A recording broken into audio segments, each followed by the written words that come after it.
La compagnie Caravelle présente Carnet d'art, podcast.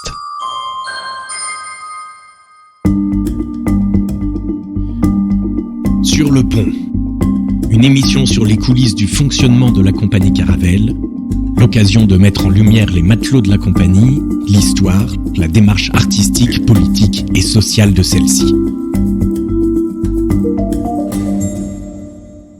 Alors Antoine, bonjour. Bonjour. C'est une compagnie qui a été créée le 8 janvier 2010. 2010. Oui, ça commence à remonter un peu. Donc un peu plus de 13 ans. C'est une responsabilité d'être directeur d'une compagnie ? Ah bah, bien sûr. Bah déjà au mois de janvier 2010, à l'époque je vivais à Annecy, c'est que après, quelques mois après que je me suis installé à Aix-les-Bains, et j'ai eu la volonté d'installer la compagnie à Aix-les-Bains, qui est quand même, par rapport à Annecy ou Chambéry, une plus petite ville, qui a moins d'infrastructures culturelles, moins d'acteurs culturels, et pour autant qui grouillait déjà de plein d'énergie pour arriver sur une sorte de terrain vierge, quoi. Et puis qui était pas totalement vierge, parce qu'évidemment il y avait plein de choses, plein d'associations, plein de gens qui faisaient des choses, mais arriver dans un endroit où en tout cas tout était possible et qui n'était pas saturé, et avec cette vraie volonté d'installer une compagnie de territoire qui n'est pas une compagnie qui est en fait bureau de production pour des spectacles, quoi. Et c'est pas la même chose que d'avoir un bureau de production pour des spectacles à Lyon ou Paris, que d'avoir une compagnie de territoire qui est évidemment acteur artistique et culturel, mais qui est aussi un acteur social, un acteur économique, enfin qui est bien plus qu'une compagnie de théâtre en fait. Donc c'est une responsabilité de s'installer dans sa région. C'est une responsabilité, oui, c'est une responsabilité parce que ça engage en fait de s'installer dans une ville comme Aix-les-Bains, de s'installer effectivement dans sa région d'origine, de s'installer en plus dans les montagnes, c'est un territoire qui est quand même très particulier. C'est-à-dire qu'à 10 km à vol d'oiseau, parfois on peut être à 1h30 de voiture parce qu'il faut contourner la montagne. C'est une prise de risque. C'est clairement une prise de risque, et ça conditionne notre façon aujourd'hui de faire nos métiers, parce que je peux dire nos métiers, parce qu'évidemment on construit des spectacles, mais pas que. Et je pense que ça a même... Je peux le dire aujourd'hui avec le recul et la grande maturité que j'ai à 34 ans, parce que j'ai quand même commencé très jeune, et ça c'est une particularité. On en reparlera de ce parcours. Mais ça a conditionné. Voilà, ce que je voulais dire, c'est que ça a conditionné ma façon de faire du théâtre aujourd'hui, ma façon de créer aujourd'hui.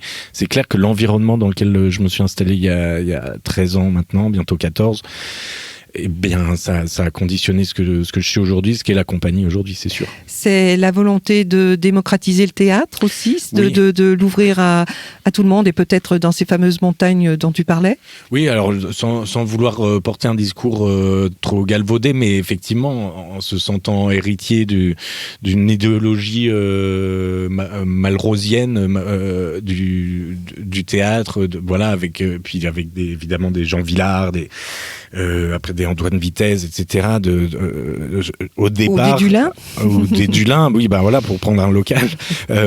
Mais au départ, un théâtre élitiste pour tous, voilà, en se disant, en fait, les spectacles desquels moi j'ai été nourri, et comment je suis arrivé au théâtre, donc ceux qui peuvent paraître pour beaucoup très contemporains, élitistes, fermés, qu'on peut voir beaucoup en scène nationale, etc. Là, et avec cette image préconçue là, de se dire qu'en fait ces spectacles-là, si moi j'ai pu y avoir accès à un moment, alors avoir pas forcément prédestiné, parce que je sais pas si on va développer ça, mais on va en parler, oui. Voilà, si moi j'ai pu y avoir accès alors qu'a priori il y avait pas de raison, pourquoi pas les autres, quoi. Et j'ai eu la chance de ça, de par mes rencontres, de par le parcours, etc.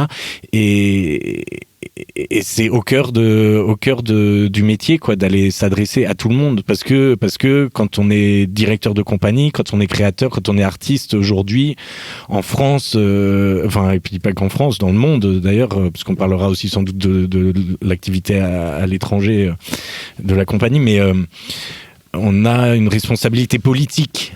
On prend la parole devant des gens qui sont là pour nous écouter, donc on a une responsabilité, et on peut pas prendre cette parole n'importe comment, et on peut pas dire n'importe quoi, avec la particularité que parfois, on est dans des endroits où les gens n'ont pas l'habitude de ça, parce que c'est presque facile, entre guillemets, de prendre la parole sur une scène de théâtre avec un public qui est préacquis à la forme spectacle déjà, ou de prendre la parole dans des endroits où on nous attend pas, quoi. Quand on va prendre la parole ça veut dire en hôpital psychiatrique, en prison, ou en EHPAD, ou au fin fond des campagnes savoyardes, des vallées de Savoie, en Tarentaise ou dans les Bauges, on se retrouve face à des gens qui parfois ne connaissent pas le théâtre, qui connaissent pas le théâtre, et puis qui sont très rarement sortis de la vallée, et comment est-ce qu'on va leur parler à ces gens-là, parce que ils font partie quand même du monde dans lequel on vit aussi, quoi. Enfin, voilà.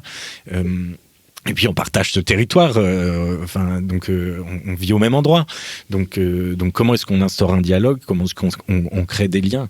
Moi, je pense que ça, c'est au cœur du projet, même politique, de la compagnie dès 2010. Est-ce que ça veut dire aussi que...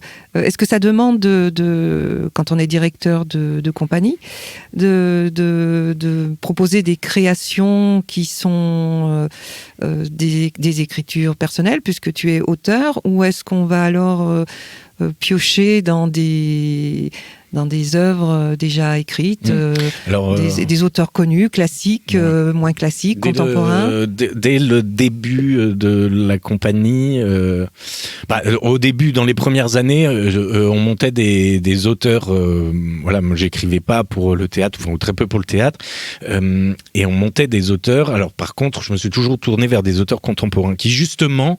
Shakespeare, c'est un auteur contemporain? C'est bien. C'est plus tard, c'est à ce moment-là que s'est fait la bascule, justement. Mais je voulais y revenir parce que pour moi, c'est simplement la pour deuxième ère de la compagnie. Qu'il y a eu une adaptation du Songe d'une nuit d'été. J'ai retraduit et adapté le Songe d'une nuit d'été de Shakespeare. Mais ça, pour moi, c'est dans la deuxième ère de la compagnie. Mais la première ère, en fait, c'était Biljana Srbljanović, c'était Jan Fabre, c'était Einar Müller.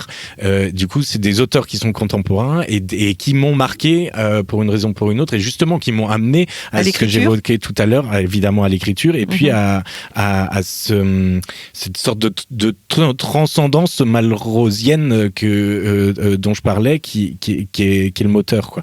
Et en me disant, ça, on peut le sortir, on peut le jouer. Là, je me souviens de Jan Fabre qu'on a joué à l'abbaye, comment ça s'appelle, à l'abbaye à Yenne. Non, à Yenne, dans l'avant-pays savoyard, qu'on a joué dans une chapelle là à Aix-les-Bains, ou qu'on a joué dans le salon Raphaël du casino, où du coup on allait dans des endroits où on nous attendait pas. Et ces auteurs-là, contemporains et a priori pas accessibles au grand public, en tout cas, clairement pas accessibles au grand public. Le plus grand public va pas à la librairie en disant tiens, je voudrais le dernier Jan Fabre. Donc il y avait cette démarche-là. Ça, c'est la première ère de la compagnie. Donc pour revenir justement au parcours, est-ce que c'est une fin en soi, être directeur de compagnie? Est-ce que c'est l'aboutissement d'un parcours déjà entamé en tant que comédien, en tant que passionné de théâtre? Est-ce qu'on se dit, là maintenant, il faut que je prenne les rênes et que je me dirige moi-même parce que j'ai envie de faire ça? Déjà, tu as apporté des réponses avec cette dimension où il faut aller proposer le théâtre dans des endroits où on ne l'attend pas, le jouer aussi dans des endroits où on ne l'attend pas. Bon, quelque part, c'est pas forcément nouveau en soi non plus, mais en même temps, c'est une démarche qui est louable et que tout le monde ne fait pas. Oui, et puis après, moi, je suis très fier de faire ce que je fais. C'est pas du tout pour dire que ceux qui le font pas font mal ce métier-là. Bien évidemment. Pas du tout. Après sur cette fin en soi, cette question de directeur de compagnie, en fait, moi, je me suis jamais posé la question comme ça, parce que je me suis construit comme ça. Ma première compagnie, j'ai eu une autre compagnie avant, compagnie. On peut appeler compagnie, mais ma première compagnie, je l'ai montée à 14 ans. J'ai toujours été dans cette dynamique-là. Est-ce que tu peux évoquer ton parcours où tu as démarré le théâtre très jeune et qui a pu permettre d'aboutir à vouloir être directeur de ta compagnie? Si je la fais courte, oui, c'est vrai que si je la fais courte, je commence le théâtre à 7 ans parce que mes parents se disent tiens, il est trop timide, il aime pas parler aux gens, du coup ça va lui faire du bien de s'ouvrir un peu et de se confronter à lui-même, voilà. Et puis depuis, j'ai jamais quitté les planches, quoi. Voilà. Une révélation? Ouais, non, mais en fait, c'est rentré dans une... À l'époque, je sais pas si je peux parler de révélation, en tout cas, c'est très vite rentré dans une sorte d'habitude, quoi. Et même plus que ça, et si, parce que ça va permettre de rebondir après, en fait, très vite, ça s'est inscrit dans ce que j'étais. Pour moi, c'est comme si j'avais trouvé un constituant de mon identité à faire du théâtre au début. Et j'étais le mec de la famille, tu vois, j'étais le cousin qui faisait du théâtre, tu vois. Et ça m'a aidé pour traverser une adolescence qui, comme à peu près toutes les adolescences, était très chaotique et assez violente, mais voilà. Et puis bon voilà, après je continue au collège, au lycée, et puis après le bac je pars à Grenoble, au conservatoire de Grenoble en théâtre, et puis en fac de philo. Je commence à collaborer beaucoup avec plein de gens là-bas, et puis très vite j'ai l'impression d'avoir fait le tour de Grenoble, et je pars en Belgique, au Conservatoire Royal de Liège. Donc 1 an après, je suis resté qu'1 an à Grenoble, et en Belgique, voilà, je conservatoire qui est quand même très rude, et puis qui est dans une approche. J'ai absolument voulu aller en Belgique parce que depuis toujours on me disait non, la psychologie du personnage, non, faut pas rentrer là-dedans, tout ça. Donc évidemment moi c'est ce que je voulais aller voir, et en Belgique ils proposaient ça. Donc, ils proposent de traiter de la psychologie du personnage. Oui, parce que c'est clairement à Liège, c'est l'école Stanislavski, quoi. Enfin ça se réduit pas à ça, mais en tout cas c'est dans cette mouvance là. Et donc voilà, je suis allé voir ça là-bas, et c'était très très enrichissant. Et aujourd'hui encore, la façon dont je fais du théâtre, la façon dont je mets en scène, dont je dirige les acteurs, je pense que c'est issu de cette richesse là, interculturelle déjà là. Et puis à Liège, je tiens 1 an parce que pour X raisons que je passe sous silence, voilà, je suis parti au bout d'1 an du conservatoire, et là je me suis dit en fait, au lieu de partir de tous les endroits où tu vas. C'était à quel âge donc, pour constituer un petit peu les choses par rapport à la création de la compagnie?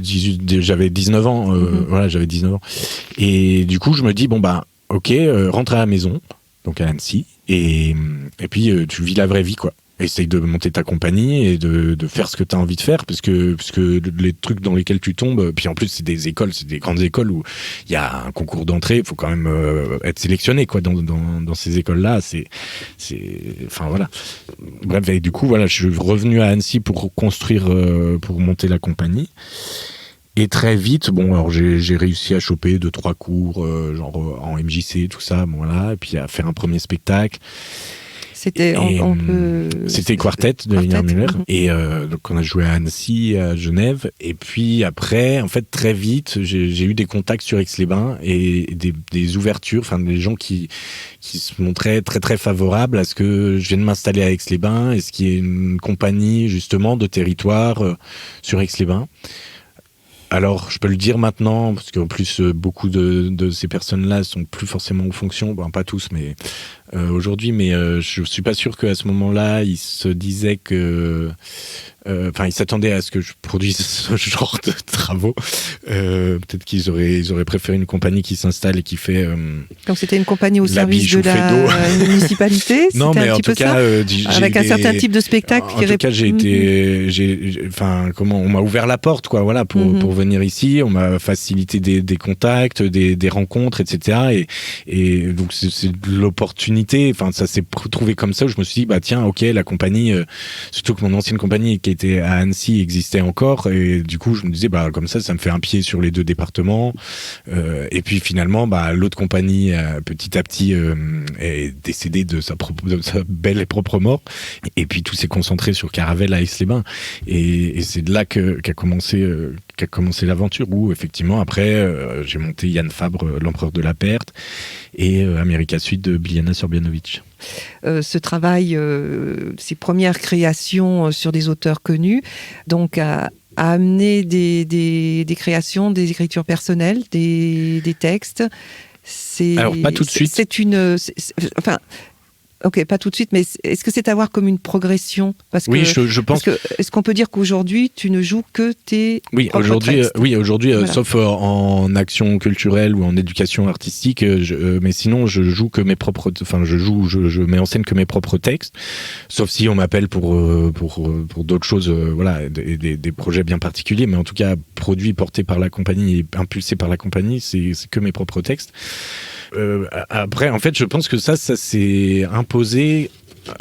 Pareil, ça s'est imposé assez naturellement. J'y ai jamais vraiment pensé ou j'ai jamais forcé la chose. Ça s'est fait comme ça pour 2 raisons. La première, c'est même 3 raisons, je dirais. Il y a eu à un moment la collaboration, la coécriture qui m'a débloqué, qui m'a décomplexé un peu de l'écriture de théâtre que je sanctuarisais un petit peu, et de la collaboration d'écriture avec Kylian Salomon qui à l'époque du coup avec Génocide mon amour a débloqué des choses. Donc c'était pas un objectif en soi, donc d'aller vers ses propres créations. C'est le hasard, c'est les événements d'existence qui ont amené ça. Oui. En fait, ça s'est imposé de soi-même, quoi. Et puis donc ça c'est la première raison, c'est la collaboration d'écriture qui m'a dit oui, en fait c'est possible d'écrire. La deuxième raison, c'est l'expérience Shakespeare que tu évoquais tout à l'heure, où je cherchais une pièce pour une troupe d'amateurs que je montais au sein de la compagnie pour monter un spectacle, et donc un groupe que je suivais pendant 1 an, 10 mois, et puis à la fin on jouait au Théâtre du Casino à Aix-les-Bains, et j'arrivais pas à trouver la piste. J'avais l'attirance pour Le Songe d'une nuit d'été, mais je me disais ils sont 6, c'est compliqué, je voulais pas de dédoublement de rôle, machin, voilà, et il y avait eu des doublements de rôle, mais c'était un parti pris, et donc c'est une véritable adaptation, même au niveau des comédiens, du nombre de comédiens. Oui, parce qu'il y a beaucoup d'histoires du Songe d'une nuit d'été qui sont plus dans mon adaptation. Toute l'histoire de Thésée, tout ça, c'est plus dans l'adaptation. L'histoire des artisans, elle est une histoire simplifiée, modifiée, ou en tout cas essentialisée, recentrée sur ce que je voulais porter dans cette adaptation, et cette traduction aussi, parce qu'il y a eu la traduction avant l'adaptation quand même, qui s'est fait plus ou moins en même temps, mais voilà. Donc ça m'a dit aussi, c'est possible de faire ça. Alors bon, par contre, c'est beaucoup de boulot, hein. J'ai mis 2 ans et demi pour faire, 2 ans, pour faire cette traduction-adaptation, puis traduire Shakespeare. Autant te dire que j'ai pas commencé par le plus simple. Oui, mais c'est une expérience forcément riche. Oui, je sais pas si je le referai aujourd'hui parce que c'est vraiment énergivore, mais je le referai, si c'était à refaire, je le referai, mais je sais pas si je me relancerai aujourd'hui dans une aventure comme ça. C'est tellement énorme, c'est voilà. Oui, on verra. Je connais pas l'avenir. C'est une satisfaction. Oui, c'est clair. Ouais. Non, je suis très fier je suis très fier de cette adaptation, plus que j'aime beaucoup. Voilà. Donc est-ce qu'on peut considérer que c'est un premier pas vers l'écriture personnelle? Oui. Du coup, c'est le deuxième après Génocide. C'est le deuxième. Oui, mais Génocide, est-ce que c'était pas une coécriture? C'est une coécriture, mais ça m'a débloqué quand même dans le processus. Dans mon processus, ça m'a servi. Donc bon, voilà. Après, il y a eu Shakespeare. Et puis la troisième chose, c'est Il vit, où il y a eu cet événement qui est à l'origine d'Il vit, et qu'à un moment. Donc des événements personnels, un événement personnel, et j'ai mis 1 an, presque 1 an à écrire après. Mais Il vit, il est sorti en 3 jours, quoi, comme ça. Bon, on en a parlé dans notre entretien sur le sujet, mais il est sorti d'un coup, et là je me suis dit, et très vite, en fait, tout de suite, dès qu'il est sorti, dès que j'ai commencé à le faire lire, il a résonné très très fort, et je m'attendais pas du tout à ça. Pour moi, c'était, il y avait quelque chose de fort, mais je me rendais pas compte de ce fameux jeu, et qu'on répète souvent dans la compagnie, mais de ce fameux jeu intime qui devient universel, quoi. Et là, ça a complètement débloqué. Là, pour le coup, ça a ouvert les robinets. Là, je me suis dit, mais en fait, là, je suis au bon endroit quand j'écris. Parce qu'en fait, j'écris depuis le lycée. Je peux raconter comment j'ai commencé à écrire. C'est quand même mignon. C'est mon prof de philo qui me rend une copie. C'est la première copie de l'année. J'avais jamais fait de philo, comme tous les terminales. Il me rend ma première copie de l'année. Sur la copie, il dit très bon style. Tu dois écrire depuis longtemps. Et je n'avais jamais écrit. J'ai toujours eu des mauvaises notes en français. Je faisais des fautes partout. J'avais jamais lu un bouquin en entier. C'était voilà. Et j'ai commencé à. Je lui ai écrit une lettre. C'est une espèce de leçon d'espoir. Peut-être, oui, mais peut-être non. Mais j'aime bien. Et je l'ai appelé pendant le Covid. J'ai appelé ce monsieur qui est à la retraite maintenant, ce prof de philo, monsieur Texier, pour lui raconter cette histoire-là. Du coup. 13 ans après, plus de 10 ans après, lui dire ça. Et en fait, j'avais entamé une correspondance avec lui, parce qu'après ça, je lui ai écrit Je lui ai dit, j'ai avoué que non, et que voilà, mais que c'était en train de bouger dans moi, et il m'a répondu. Et du coup, on a eu quelques échanges comme ça, je sais plus combien on a dû s'échanger 3-4 lettres. Et à partir de là, j'ai jamais arrêté d'écrire. Mais j'ai commencé par écrire, j'écrivais beaucoup de scénarios à cette époque-là.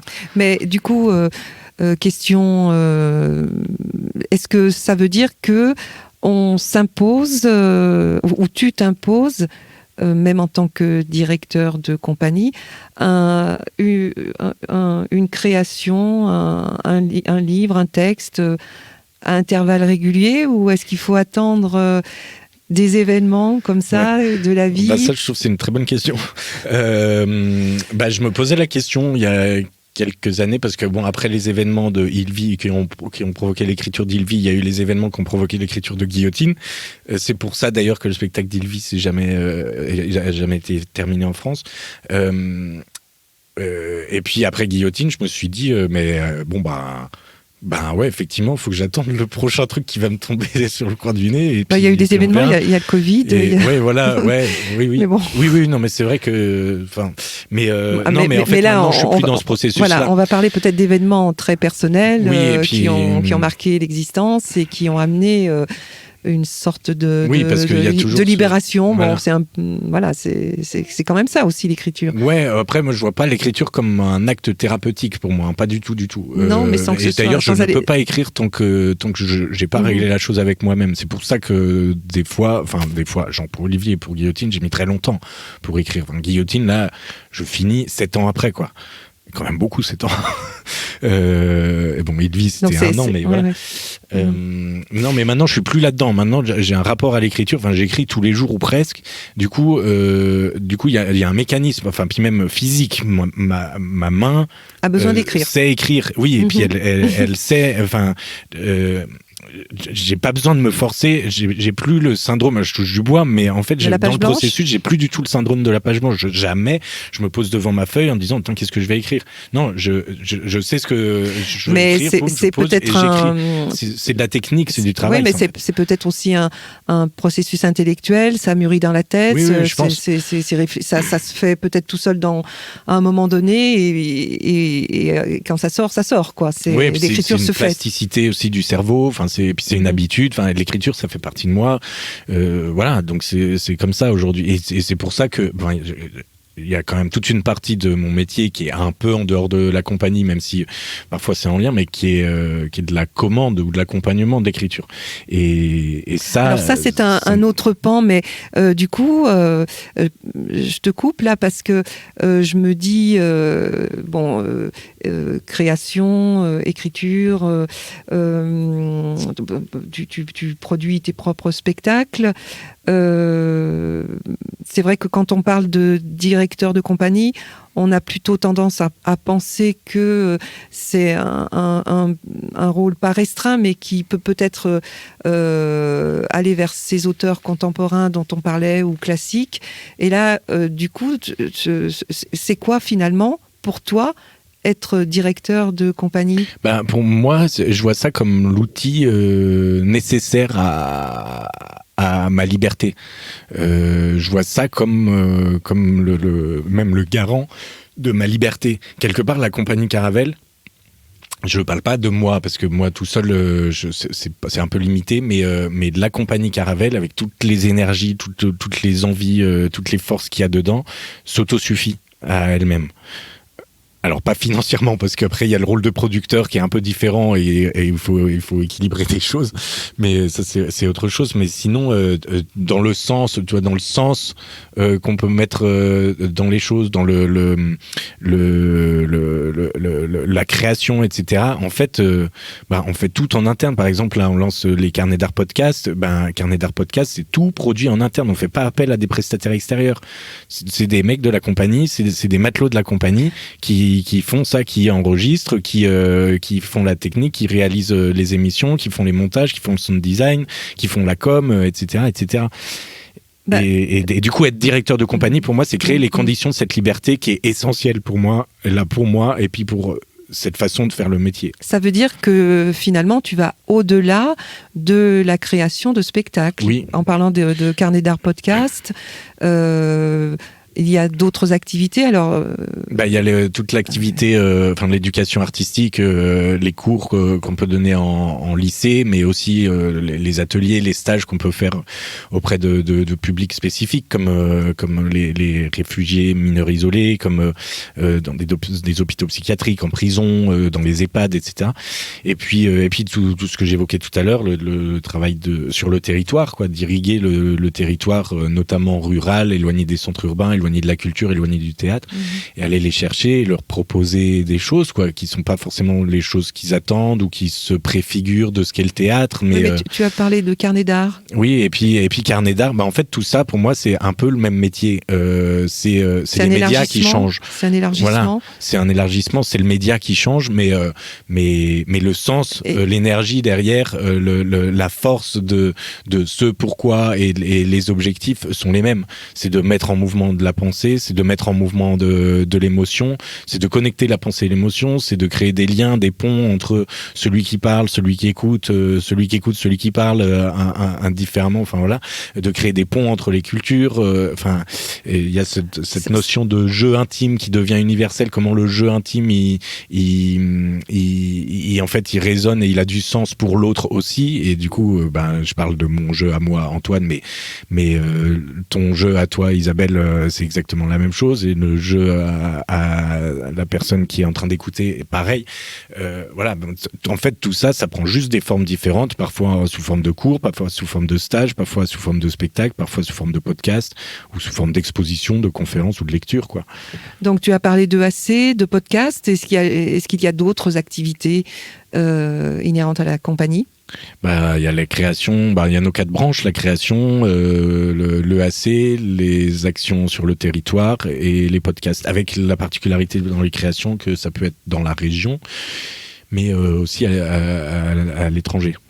L'international, en tout cas en dehors de la métropole, de l'Hexagone, parce que ça peut être dans les départements d'outre-mer aussi.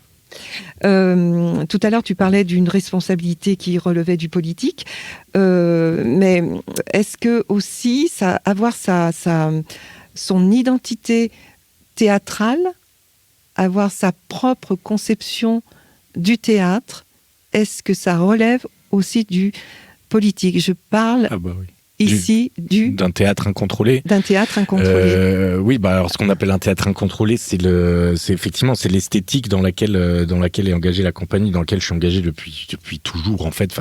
C'est une façon de. Alors là-dedans, faut bien penser, c'est pas c'est pas pour revendiquer une façon nouvelle ou révolutionnaire, je sais pas quoi, de faire du théâtre. C'est pas du tout ça. Par contre, c'est pour identifier une démarche globale qui est tout aussi logique dans l'organisation de la compagnie, dans l'esthétique même scénique des spectacles, dans la façon de construire les spectacles, dans la façon de faire des cours, etc. Et cette esthétique, elle est politique. De toute façon, l'esthétique est politique. L'esthétique, c'est une vision et un parti pris, du coup, sur le monde, quoi. Donc oui, c'est clair que dans cette démarche d'un théâtre incontrôlé, il y a quelque chose de politique, oui, et qui ramène, je sais pas si on développe, mais de toute façon, peut-être qu'on en parlera plus précisément dans un épisode spécialement pour ça, mais on verra si on a envie. Mais qui ramène, en fait, qui met face à soi-même, quoi, et qui met face à soi-même pour là, je le résume très rapidement et sans doute très mal, mais qui met face à soi-même pour ouvrir la possibilité d'une connexion à l'autre. Voilà. Ça intrigue, non ? C'est un bon teaser pour aller plus loin.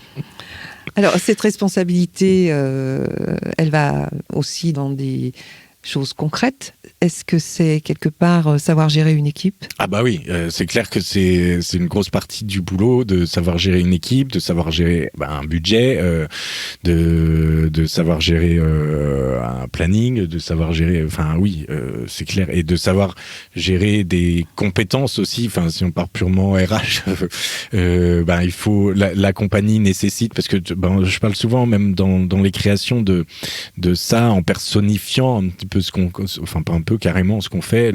Pour moi, la création a des besoins et appelle à certaines choses. Ça veut concrètement. Ça veut dire qu'un spectacle, à un moment, par exemple, un spectacle peut avoir besoin peut avoir besoin qu'il y ait une certaine lumière, voilà, ou peut avoir besoin d'une musique, ou dans un spectacle, c'est le spectacle qui appelle à ce que un moment, il y a un moment de danse. Enfin, voilà, je prends des exemples à la volée comme ça, mais et pour moi, la compagnie, c'est pareil. La compagnie a des besoins et la compagnie réclame une certaine communication d'une certaine manière. La compagnie réclame un minimum de fonds pour fonctionner, pour tourner correctement. C'est facile à trouver, ces fonds ? Oui et non. Enfin, c'est le plus difficile à gérer dans ces fonds. Oui, enfin, juste pour boucler la boucle avant sur ces fonds, c'est que du coup, moi, en tant que directeur de compagnie, je suis garant des besoins de cette compagnie. Voilà. Et effectivement, un des gros boulots, c'est celui de producteur et du coup de gestion des fonds. Le plus compliqué, en fait, c'est que ça se prévoit, ça se calcule à long terme. Surtout quand, on est quand même soutenu par les institutions, que ce soit les villes d'Aix-les-Bains, le département de la Savoie, la région Rhône-Alpes, la DRAC Auvergne-Rhône-Alpes et d'autres comme l'Institut français, etc. Mais ça, ce sont sur des temps longs. Temps longs, j'entends, mais en fait, c'est des prospections à 2 ans, 3 ans. Donc, il faut savoir prévoir sur du long terme. Il faut savoir prévoir sur du long terme. Et il faut être patient. En sachant que, il faut être patient, oui. Oui, je pense que oui, de toute façon, je suis patient, mais du coup, je me rends pas compte s'il faut être patient, puisque je le subis pas comme ça, puisque je le suis. Donc, mais sans doute qu'il faut être patient. En tout cas, il faut savoir gérer le court, le moyen et le long terme. Il faut jongler avec tout ça, quoi. Et ça, c'est le plus compliqué pour l'équilibre. Et du coup, quelle qualité il faut avoir pour être directeur de compagnie ? Je passe un entretien d'embauche. Oui, pratiquement là. On va attendre la fin pour savoir. Quelle qualité il faut pour... je crois qu'il y a celui de l'écoute. J'ai l'impression que je suis très à l'écoute des gens qui m'entourent et des gens de la compagnie. Après, ça veut pas dire que je suis d'accord avec eux ou que mais par contre, on est constamment en dialogue, en train d'échanger, de discuter, voilà. Après, par contre, la décision me revient à moi. Voilà, à un moment, chacun son boulot aussi. Mais c'est ce truc de l'écoute. Ouais, je pense que c'est une qualité. Et puis de la projection, justement de pouvoir se projeter à court, moyen, long terme. Et ça, ayant tous les tenants et aboutissants de tous les projets, de toute la grosse machine qui est Caravelle, en fait, je suis le seul à avoir les moyens de ça. Et donc, je suis un peu garant de cette projection aussi. Ouais. En 13 ans, je suppose que la compagnie a évolué. Ah bah oui. De quelle façon ? Est-ce qu'il y a eu des moments difficiles ? Est-ce que on reviendra d'ailleurs sur... je poserai une question. La compagnie Caravelle. Pourquoi la compagnie Caravelle ? Pourquoi la compagnie Caravelle ? Je commence par ça. La compagnie Caravelle, pour moi, en fait, j'ai toujours été fasciné par les voyages, mais depuis tout petit. J'étais fasciné par l'ailleurs, quoi, par ce qu'il y avait au bout de mon jardin, voilà, ce qu'il y avait après, quoi.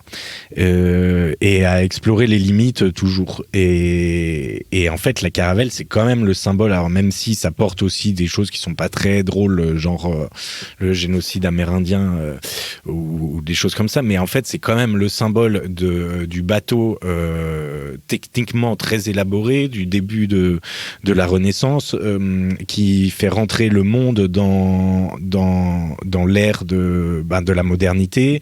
C'est l'avènement du coup des États modernes tels qu'on les connaît encore aujourd'hui. Enfin, tout ça grâce à l'outil Caravelle. Et c'est l'exploration, c'est le voyage, c'est la découverte, etc. C'est ce que j'allais dire, symbole de la découverte. Ah bah ouais. Oui, un beau symbole. Oui, pour donc moi. Je garde la découverte et je laisse le dire pour et du coup, c'est conduire les habitants de cette région et de ces montagnes vers l'ailleurs tout en restant à Aix-les-Bains. Ouais, c'est clair que le pied dans les montagnes et le pied à l'étranger, en Algérie ou à Taïwan, par exemple, c'est, puis le cœur beaucoup à Taïwan, mais après et en Algérie, mais après ils se partagent, ils restent ici évidemment. Savoyard un jour, Savoyard toujours, et on a toujours les plus bleus, les plus beaux. Les plus beaux. Je suis allé voir le lac du Lotus à Taïwan, qui est quand même super beau, mais il est pas plus beau que le lac du Bourget. Je suis désolé. Alors ils l'ont un peu mal pris quand je leur ai dit là-bas. Mais c'est clair qu'il y a le pont, et puis il y a un pied ici et un pied ailleurs, et il y a le lien, oui. Et pour moi, ça a du sens, surtout dans les montagnes où il n'y a pas d'horizon, en fait, quand même. Quand tu vis entre les montagnes, c'est quelque chose de très particulier. Non. Tu ouvres cet horizon. Et c'est une ouverture vers cet ailleurs. Mais du coup, c'est concret, ça aussi, parce que tu en as parlé à plusieurs reprises. On va peut-être préciser un petit peu. Tu as parlé de Taïwan, tu as parlé de l'Algérie. Est-ce que ça veut dire aussi que il faut savoir, en tant que directeur de compagnie... T'allais dire dictateur, non? Non, pas du tout. Peut-être, je ne sais pas. Il faut demander aux matelots, puisque je crois que c'est comme ça que tu appelles les personnes. Oui, voilà. Alors, je crois pas en la démocratie dans une compagnie, mais je crois pas qu'on soit dans une dictature. Mais c'est toi qui prends la décision quand même. Bah oui. Voilà, mais ce qui est normal. Bah oui. Enfin, j'en sais rien d'ailleurs. Donc tu as parlé de Taïwan et de l'Algérie. Donc est-ce que ça veut dire qu'il faut aussi savoir s'exporter ? Oui, parce que on vit quand même dans un territoire qui, pour le coup, pour une compagnie, je pense qu'il peut pas suffire à lui-même. Mais c'est nécessaire alors pour moi, c'était vital. Pour moi, en tout cas, parce que il y a des compagnies qui vivent très bien comme ça et qui sont dans leur logique très bien comme ça. Mais moi, dans ma démarche, c'était vital parce que cet ailleurs est vital. Et encore aujourd'hui, si je passe, là, les années Covid, ça a été terrible pour moi. Rester cloué. Je pense que ça a été terrible pour oui, beaucoup. pour tout le monde. Non, mais c'est clair. Mais du coup, puis pour la compagnie, ça a été très dur aussi parce que cet ailleurs était plus compliqué, quoi. Même si on a réussi à faire des choses et que. Voilà. Comment on vend un spectacle ? Ça, c'est une bonne question. Le jour où j'aurai la réponse. Comment on vend un spectacle ? Je pense que c'est peut-être. Là, pour le coup, faudrait demander à la personne à Katia, qui s'occupe de ça dans la compagnie. Mais c'est savoir bien s'entourer. Ouais, déjà, c'est savoir bien s'entourer. En fait, c'est un métier. Hein. Donc, il faut une personne dont c'est le métier qui sait faire. Donc après, le directeur délègue. De séduction. Oui, c'est délégué, c'est clair. Mais c'est de la séduction. En fait, il faut séduire. Je veux dire pas de personne à personne, mais il faut que le projet séduise le programmateur. Et à partir de là, nous, la politique dans la maison, c'est tous les moyens sont bons. Voilà. C'est-à-dire ? J'en sais rien, mais tous les moyens sont bons, dans la limite de l'intégrité des protagonistes, évidemment. Mais après, ça dépend. Des fois, il faut aller rencontrer les gens après les spectacles. Il faut les harceler au téléphone. Il faut les harceler par mail. Des fois, ça répond tout de suite. Tu sais pas pourquoi. Des fois, tu les croises dans la rue, tu leur cours après alors qu'ils sont avec leur sac Monoprix. Voilà, ça se fait. Et puis il y a des liens il y a des compagnonnages, des liens de confiance, des liens d'amitié, quoi, qui peuvent se lier aussi dans des partenariats qui se tissent aussi sur le moyen ou long terme. Est-ce que les réseaux sociaux participent à faire connaître une compagnie ? Est-ce que c'est un outil important ? Je pense. Alors là, c'est une nouvelle politique de la maison. C'est vrai que la communication, je m'en suis jamais vraiment occupé, même si on était très très suivi par la presse à un moment, sur les premières années, en fait, très très suivi par la presse locale.